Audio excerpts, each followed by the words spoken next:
YouTube nos encontramos en otra video reacción más, la cual se llama Sobreviví con el salario más bajo de la historia.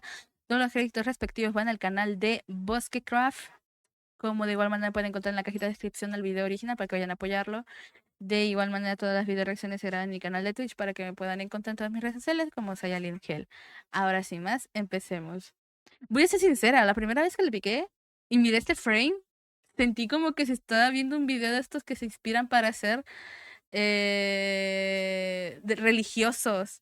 No sé, pensé que eran así de esas épocas de allá, de que están tratando de recrear la crucifixión y todo lo demás. Entonces se me hizo raro porque dije, no me he equivocado, pero no. Así que pues vamos a ver. Según dicen por ahí que el dinero no hace la felicidad. Y es lo que quiere tratar de demostrar esta persona por el sobreviviente con el salario más bajo. Ahora, vamos a ver.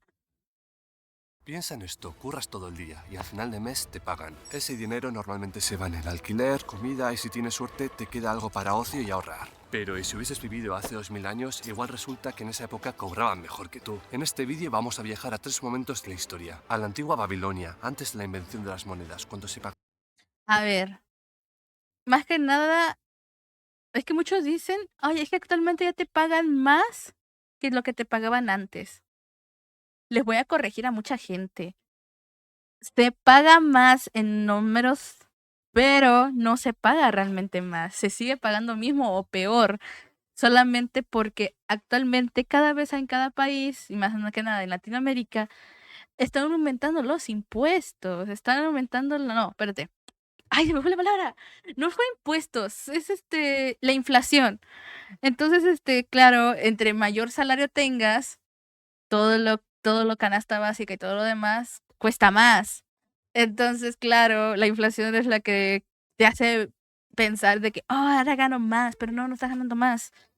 No, todas las cosas están subiendo de precio, así que también tu salario tiene que tratar mínimo alcanzar lo básico y lo primordial.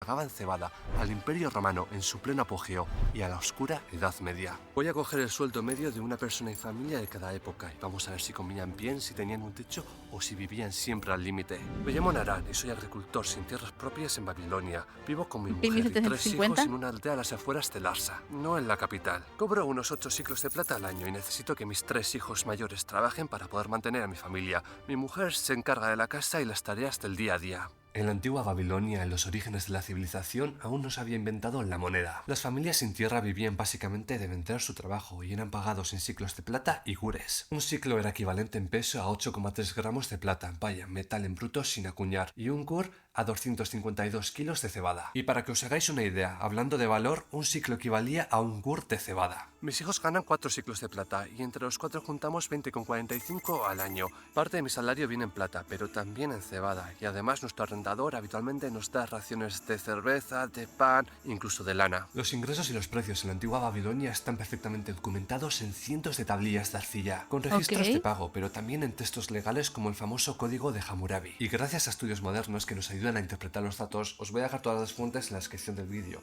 Sabemos lo que una familia de 5 personas necesitaba aproximadamente al año, y la cantidad de calorías que se consumían eran brutales, sobre todo en cebada, que era la base de la alimentación, 7,2 gures al año, unos 1800 kilos.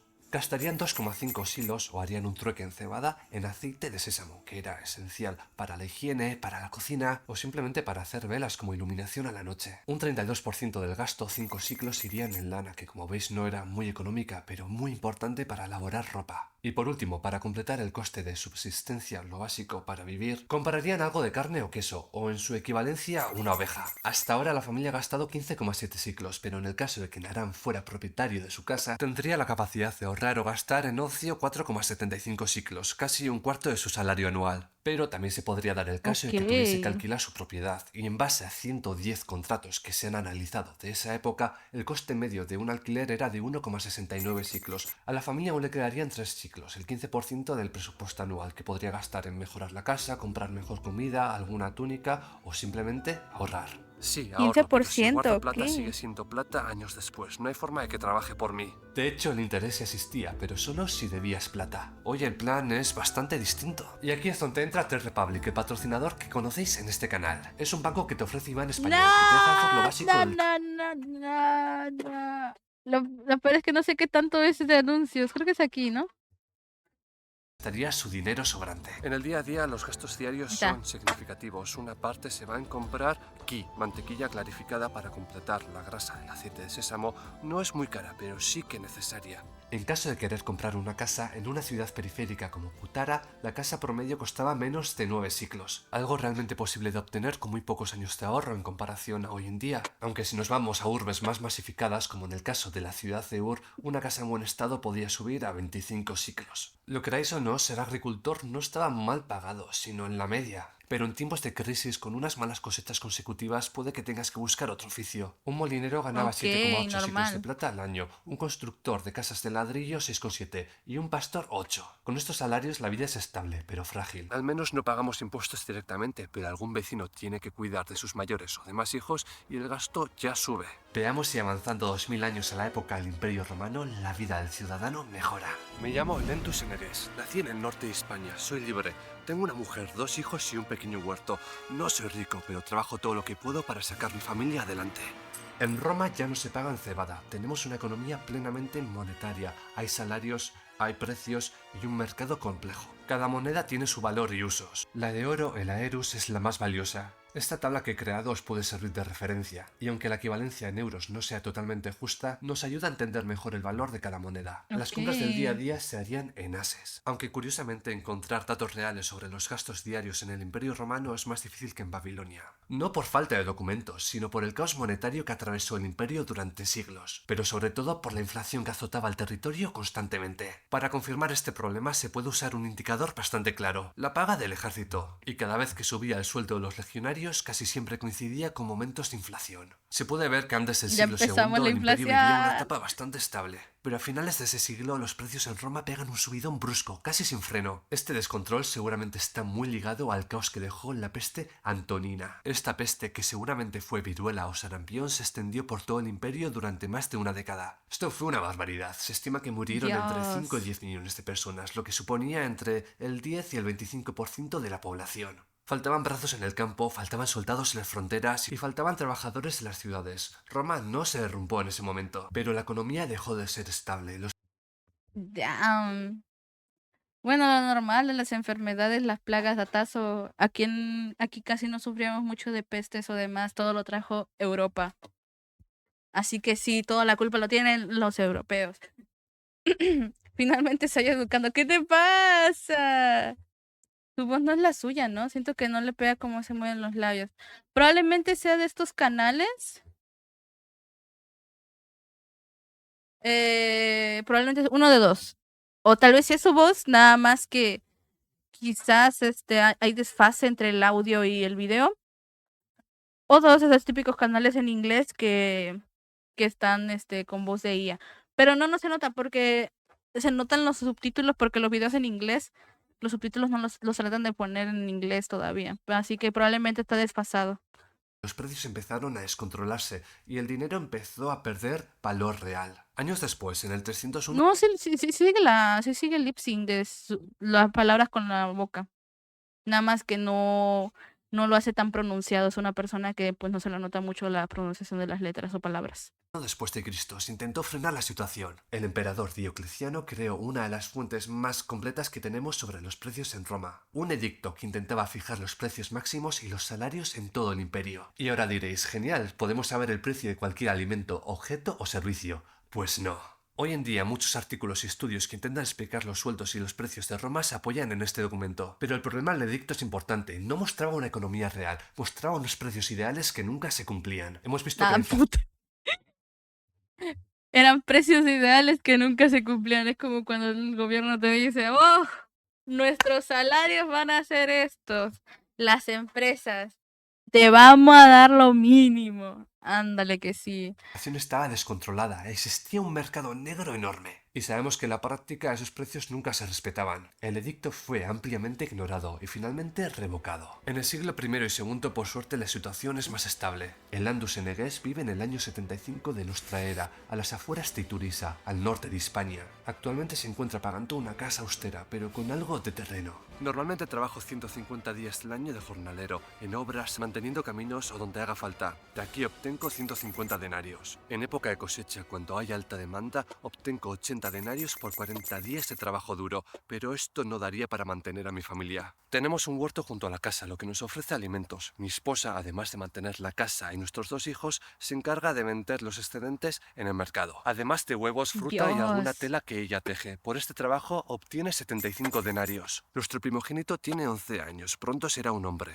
De vez en cuando le salen encargos y tareas sencillas, de los que obtiene 15 denarios. En total, sumando todos los miembros, mi familia gana en un año 320 denarios. Como observáis, el pluriempleo no solo era común en la antigua Roma, sino básico para sobrevivir. Pero el problema no era lo que ganabas, sino cómo lo gastabas. La dieta en gran parte del imperio se basaba en trigo, pino y aceite de oliva, complementado con legumbres frescas y otros productos locales. Los historiadores antiguos han deducido el consumo promedio de los residentes romanos. Una estimación generosa indica que cada persona consumía 300 kilos de trigo al año. El trigo se medía en modius, y un modius suponía unos 6,5 kilos de grano. Según mis cálculos, una familia como el Landus con un huerto pequeño para complementar la dieta necesitaba unos 680 kilos de trigo al año. A Enegues, comprando el trigo a 3 Dios. tercios, lo que es 0,75 denarios en su época, se le iban al año solo en trigo 104 denarios. El vino tampoco era un lujo, era básico. La bebida por excelencia entre los romanos, aunque sabed que habitualmente lo bebían bastante aguado. Una ánfora de 25 litros costaba 5 denarios y Enegues ha comprado este año 5 ánforas. De la misma forma ha comprado 30 litros de aceite, ahí se le van 42 denarios. La ropa también es esencial y no muy económica. Era una de las formas más distintivas de mostrar tu clase social.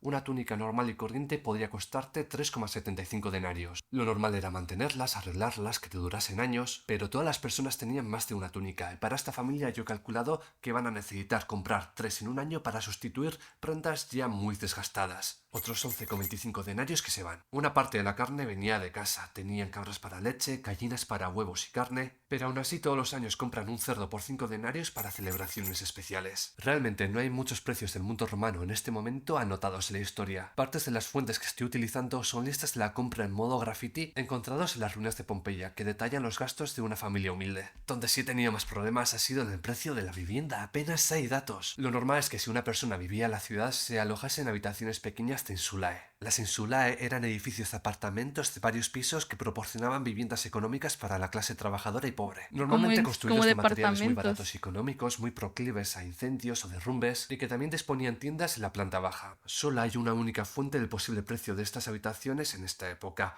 un as la noche, lo que se traduce en 22 denarios al año. Para la vida rural, donde se concentraba gran parte de los ciudadanos, no hay precios registrados, así que voy a asumir un poco guiándome por precios de terrenos registrados en algunas provincias lejanas a Roma. Mi terreno es heredado, pertenecía a mi abuelo, y como cuando los romanos llegaron luchó con ellos Hoteles contra antiguos, una sí. tribu enemiga, le permitieron quedárselo. La pequeña casa que estoy terminando de construir me va a costar un total de 500 denarios, poniendo yo casi toda la mano de obra. Como no teníamos tanto dinero, solamente 160 para una entrada, hemos pedido un crédito, con un interés fijado por ley al 6%. Según las leyes romanas, no puede superar ese número. Esto nos supone 54 denarios al año. Vivir alquilado en la ciudad sería más económico, pero tenemos pensado terminar de pagar la hipoteca en 10 años, y después de eso no tendremos más gastos. Para terminar de hablar de los gastos de subsistencia de esta familia, tenemos que entrar con los impuestos. Los impuestos romanos no funcionaban como hoy. No se basaban en lo que ganabas a final de año, se basaban en tu patrimonio. Cada ciertos años los recaudadores registraban tu casa, tu terreno, tu ganado, tu familia, y a partir de eso decidían lo que pagabas. De media se calcula que el impuesto sobre el patrimonio oscilaba entre el 1 y el 5%, que no suena tanto. Para una familia normal como esta, en impuestos directos se le irían 10 denarios al año,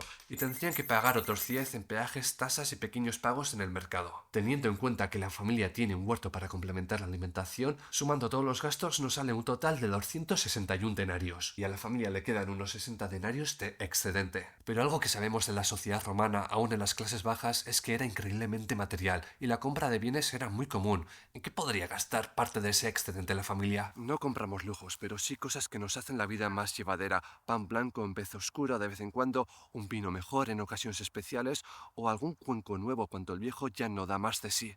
Una hogaza de pan costaba 2 ases, un sestario de vino corriente como medio litro, un as.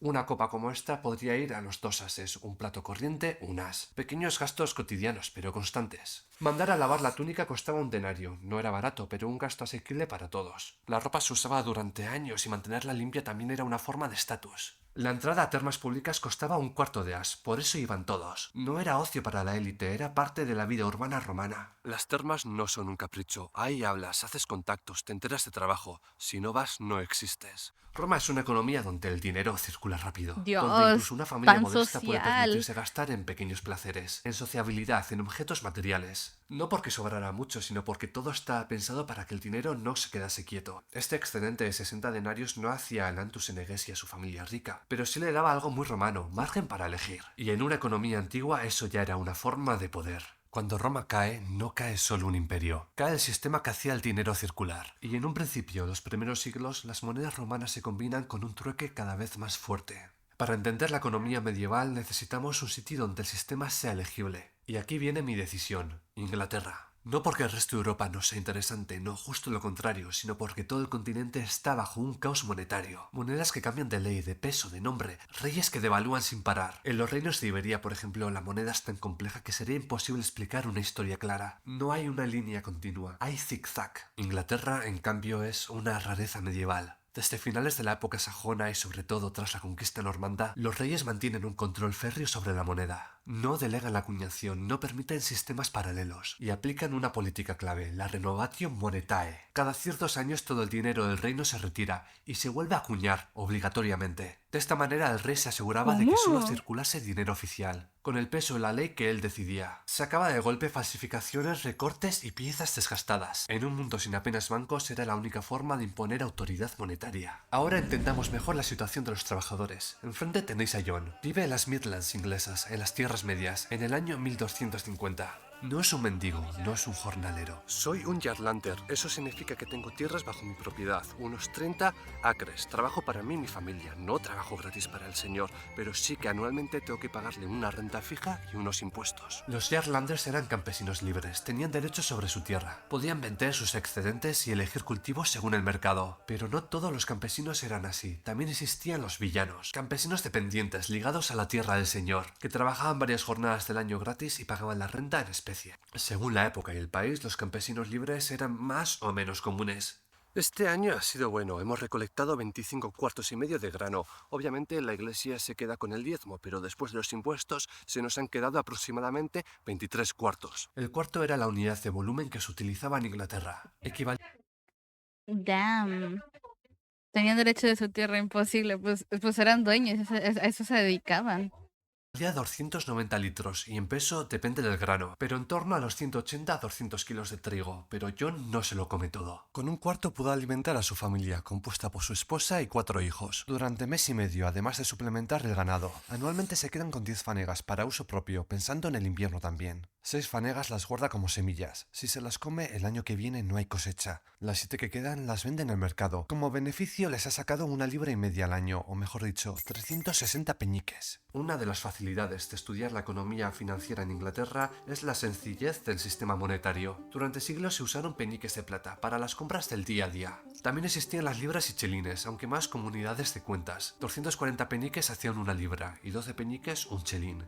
John busca sacar la mayor rentabilidad posible a su tierra y ha cultivado mirando al mercado. 2/3 de su grano son avena, no porque le encante, sino porque hay gran demanda en las regiones del sur, donde no se cultiva bien. Mi esposa se parte el lomo igual que yo, me echa un cable con la cosecha, cuida de la casa, de los hijos y el ganado y además se encarga de llevar al mercado más productos además del grano. La venta de leche, queso, huevos, tejido, cerveza podía generar de manera conservadora entre 1/4 y 1/3 del ingreso de mercado de un Yardlander promedio. Obviamente no soy rico, pero cuando la cosecha es buena y el mercado acompaña, aparece una especie de excedente. No sobra el dinero, pero ese margen es importante tenerlo para gastarlo en objetos vitales. Para entender los gastos de John tenemos que hablar de la renta que paga su señor. No es un jornal Ok, de 468 peniques. A ver, ¿cuánto vamos a reducirle? Diario ni un porcentaje sobre lo que gana, sin una cantidad fija anual. En el siglo XIII muchos irlandeses convirtieron sus obligaciones de trabajo en dinero. Cada día que antes trabajaba para su señor se transformaba en unos pocos peñiques. Pago al señor 120 peñiques al año. Esto sustituye muchas jornadas de trabajo que antes me pedían. Me da más control sobre mi tiempo y sobre todo de lo que produce mi familia. Esta renta fija Vale, no lo cubrió normal. todo. A veces aparecían multas, impuestos extraordinarios o contribuciones especiales, pero para la mayoría de los años, los 120 peñiques es lo que marca la mayor parte de sus obligaciones. Ahora veamos cómo se distribuyen sus gastos. La familia es bastante autosuficiente, pero todavía necesita comprar algunas cosas esenciales para sobrevivir y para mantener el hogar en funcionamiento. La cerveza es básica. Un galón, aproximadamente 4 litros, costaba medio penique. Se bebía a diario y por eso la mujer de John la elabora en casa. El vino existía, pero claramente era un producto mucho más costoso. El galón costaba 4 peñiques. Compramos vino muy de vez en cuando, solamente para fiestas o celebraciones, 5 galones al año. Además, ocasionalmente compramos un cerdo a 18 peñiques, que viene bien para complementar la carne en festivos, que son habituales. Hasta ahora las personas han utilizado aceite como grasa esencial, pero en la cordillera atlántica de Europa la mantequilla era mucho más común. John, al tener varias La cerveza a diario. Es que nosotros no decimos nada, pero eso ¿por qué? No es útil. Normalmente, como dijo, por ejemplo, en Roma, era demasiado común el tomar vino. Era muy común tomar vino de forma diaria.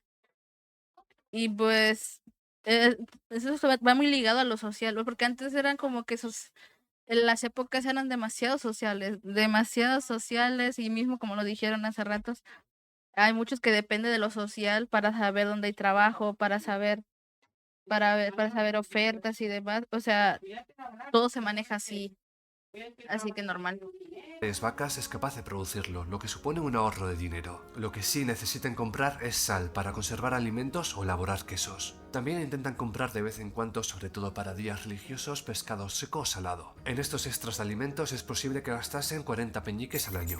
Luego estaba la ropa, que la Edad Media también hablaba de estatus. El lino costaba unos 3 peñiques por él. Vestirse no era barato, y por eso la ropa se heredaba, se remendaba y se reutilizaba hasta el final. Necesitabas 4 él para hacer una túnica, y yo he calculado que una familia podría necesitar 3 al año, así que aquí se nos van otros 36 peñiques. Como veis, ahora mismo tenemos un excedente enorme, más que cualquier otro periodo. 234 peñiques que se podían utilizar para ahorrar o, como no, para mejorar la calidad de vida. No compro cosas porque sí, si gasto tiene que durar para el año que viene. Una herramienta nueva, un animal, algo que dure. A veces compro otra oveja. Una oveja costaba entre 9 y 12 peñiques, no es poca cosa, pero tampoco una locura para un Yardlander con algo de margen. Más ovejas significa más lana para vender, más leche y más seguridad si una cosecha falla. Las herramientas también se llevaban otra parte del dinero. Una azada o una pala costaba 5 peñiques. El hierro era caro y una buena herramienta podía durar años, pero cuando se rompía no había otra, había que llevarla al herrero a arreglar o comprar una nueva. La cera era otro gasto habitual. Una libra de cera costaba unos 6 peñiques. Servía para hacer velas en casa. Si eras un villano que no se consideraba libre del todo y heredabas tierras, tenías que pagarle una multa al señor de entre 1 y 3 libras. Esto a menudo requería endeudamiento o la venta de ganado, consumiendo el excedente acumulado de años. Y si eras un hombre libre o un inversor y querías comprar un Jarland, lo que suponían 30 acres, el precio de mercado oscilaba en torno a las 8 libras. Luego estaba el ganado mayor, ya en otra liga. Una vaca costaba entre 72 y 84 peñiques. Un buey de arado ya se lleva a los 144. Un buey no se compra todos los años, pero si algún día puedo, trabajaré más tierras y mejor.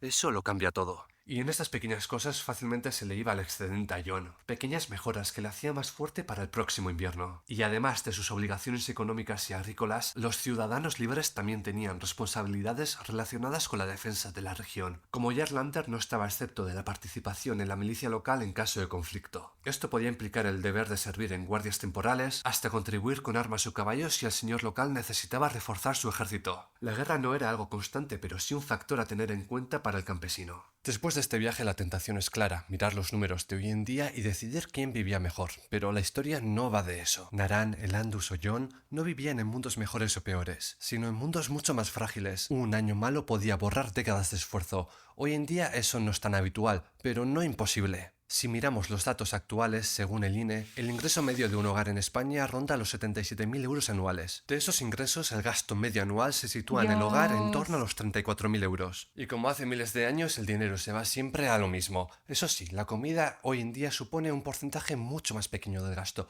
alrededor del 15%. Una cifra bajísima comparándola con Babilonia o Roma, donde la mitad del sueldo se iba en comida.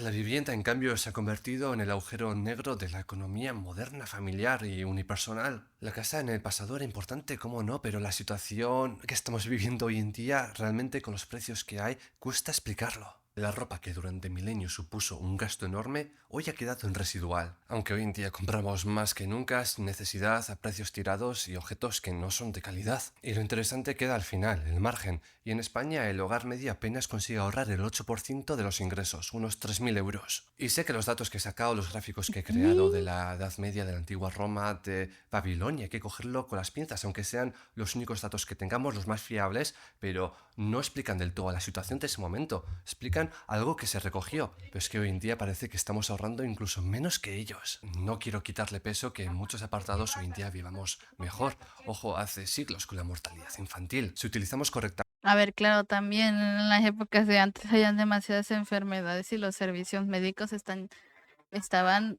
asquerosos o de plano muchos no alcanzaban a poder tener eso.